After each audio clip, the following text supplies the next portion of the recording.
Hey guys, it's Chris and welcome back to another Game of Thrones Season 7 preview video, and this time we're talking about Game of Thrones Season 7, Episode 4, The Spoils of War.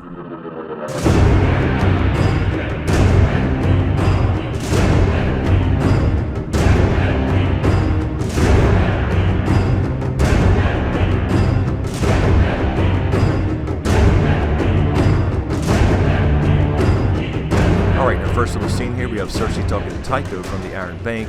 She is trying to reassure him here that she will in fact get his damn money. And of course we just saw in episode 3 her sack Highgarden via Jaime and the Lannister army. And of course they made it a goal in episode 3 to show the gold that they did capture from Highgarden. So this is her plan to get back the money to the Iron Bank so she can pay her debts. But unfortunately I don't think in episode 4 that this is going to go very well for her. Dany needs a win here bad. She's lost all her allies pretty damn quickly. But the point being here, just like everything else that Cersei has ever planned, it will go horribly wrong, I'm sure. So this next episode, we should see some fucking dragon fire for the first time this season. And it's about damn time because Dany needs a victory badly here in this war. She thought this would go rather easy with all the allies she had. And of course her own large army as far as the Dothraki and Unsullied. So she needs a victory bad here. She's going to say the hell with all the rules and all the planning. I'm going to take my dragons out and fucking burn some shit up. And this next little scene here with Dany and company on the beaches of Dragonstone kind of confirms what I just said. She is saying she's basically lost all her allies. She has lost now the Tyrells and the Martells, both in a very short amount of time as far as this season goes. We're not even halfway through the season yet, and she is technically losing the war pretty damn badly at this point. Although they did take Castle Rock, it really wasn't that important as we saw. And of course Tyrion went in episode 3 to brood about it. So she's definitely going to have to listen to Lady Olenna's advice, R.I.P. the Queen of Thorns. So at this point, she's going to have to ignore Tyrion's advice for a little bit. There's going to be a balancing act here, and kind of listen to what Lady Olenna Tyrell told her last episode about be a damn dragon. So she is going to unleash her dragon fire for the first time this season, and I don't think Cersei's going to be able to recover that gold as she plans to. We see a shot here of the Lannisters on the battlefield, Jaime and Bronn of course, and this is likely going to be right before Dany attacks with the Dothraki for the first time in the open field in Westeros. Plus she's going to be riding Drogon and do some real damn damage. This is going to be Field of Fire 2.0. We see Tycho talking to Cersei again here, saying you have the support of the Iron Bank once the gold is actually delivered. And then we cut over to a shot of Jaime looking at the gold they just recovered from Highgarden. And this is kind of reiterating the point here that I mentioned earlier. This is their plan to pay off the Iron Bank, and it's not going to go so well because Jaime is in the field on the way back with all this gold to King's Landing so that they can give it to the Iron Bank or whatever to pay off their debts.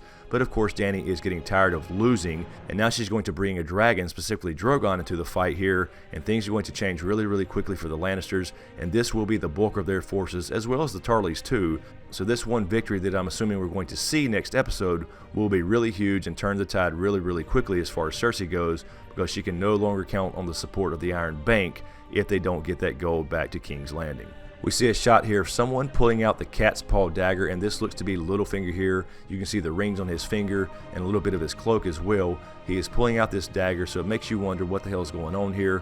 This is the blade that basically started it all. So I'd said about a year ago in Dragon Raised by Wolves that I did think this dagger was going to come back into play. Of course, we've seen Arya now wearing this in promo shots on magazine covers, so Arya will end up with this blade somehow. So I'm wondering here what Littlefinger's doing, drawing this blade. He should be still in Winterfell, but I don't think he's going to leave Winterfell alive. And as a matter of fact, in an ironic twist of fate, I think this dagger will be the one to take Littlefinger's life at some point.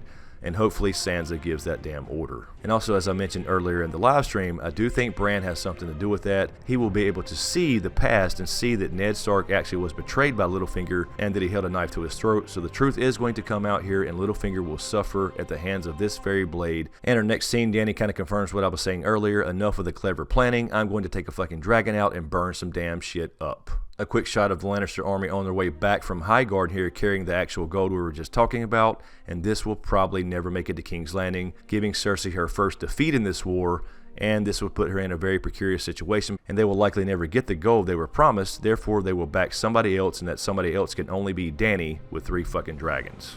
This looks to be a quick shot of Jon here. I'm going to guess this is going to be the caverns at Dragonstone as they go look for that dragon glass. As we saw in episode 3, Dany did give him permission to mine dragon glass, so they're going to go to the caverns here, probably with Dany, to see the dragon glass for the first time and start mining it for the wars to come as far as the White Walkers.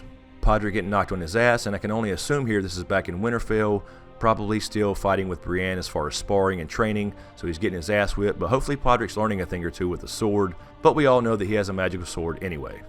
And next we have a little shot of Theon coming back to Dragonstone, it looks like, and this is going to be him and the Ironborn. And of course Jon is going to be waiting here at Dragonstone for him. And it's not going to be pretty when Theon meets Jon for the first time in a long time since season 1, because in fact he did betray Robb, although Jon doesn't know what he's been through. Although Jon may not know the whole entire extent of what he's been through, he does know that he did save Sansa's life, so Jon's probably going to be a little pissed off, but he won't kill him necessarily because he did in fact rescue Sansa. A little shot of Jon and Dany getting a little closer as they go beneath Dragonstone to find the Dragonglass. So I'm assuming here this will be the caverns below Dragonstone where they see Dragonglass, and we do see Missandei in the background, so they're not going to be quite alone yet, but they will show the Dragonglass here and start mining it and explaining what the hell it does, so Dany may start to believe his story a little bit. A quick shot of Littlefinger turning his head, so it's really hard to say what he's doing, but I'm assuming he is in Winterfell and probably up to something sneaky. Next we have a shot of Brienne here swinging a sword, and I'm going to guess here this is probably too early for Littlefinger's death if it would be Brienne to swing the sword if Sansa does sentence him to death. So I'm going to guess here based off the previous scene with Podrick, this is her sparring with Podrick again, or perhaps Arya. Arya will be showing up this episode, I believe, so she could come into play here, but we did see Podrick getting knocked on his ass earlier, so it could very well be her training Podrick again, or perhaps Arya comes in and she does a little sparring with her. The next shot is Arya coming home to Winterfell for the first time since season 1. So we were all pretty much right about the shots we saw earlier. This is her cresting the hill here, seeing Winterfell in the distance for the first time since season 1. So Arya is coming home. She will get to meet Sansa and Bran for that matter since he's back now. Although he's acting fucking weird. We have emo Bran now, but the point being we will have a mini Stark reunion here. And of course they just missed Jon because he is in Dragonstone. And a shot here of Sansa making a difficult decision, it seems. She's looking down at some papers here, and I'm wondering what the documents are here she's looking at. I'm wondering if this something has to do with Jon's heritage or something that Bran has told her and she's going to look up some kind of records of it. But this actually may be the copies of Raven Scrolls they mentioned in episode 3, where Maester Luwin apparently kept a record of every Raven sent to and from Winterfell, apparently for as long as he was Maester. So this definitely may be something to implicate Littlefinger, and we may see a scroll here related to Littlefinger's communication with Cersei about marrying Sansa to Ramsay fucking Bolton and how he promised he would not rest until a Lannister flag flew over Winterfell. So this will implicate Littlefinger in some way and be the beginning of his end. And then finally a shot of Dany here on Drogon. If you look really close, you can see her on his back. This is going to be her swooping down into the field for Field of Fire 2.0, and of course the Dothraki in an open field against the Lannisters here. This is going to take up a lot of the episode, I'm going to assume. This is going to be a huge battle mid-season. It tells you how important it is. And of course back in season 1 when Cersei was talking to Robert and their one and only intimate conversation, he of course mentioned that meeting the Dothraki in the open field would be the stupidest thing you could possibly do.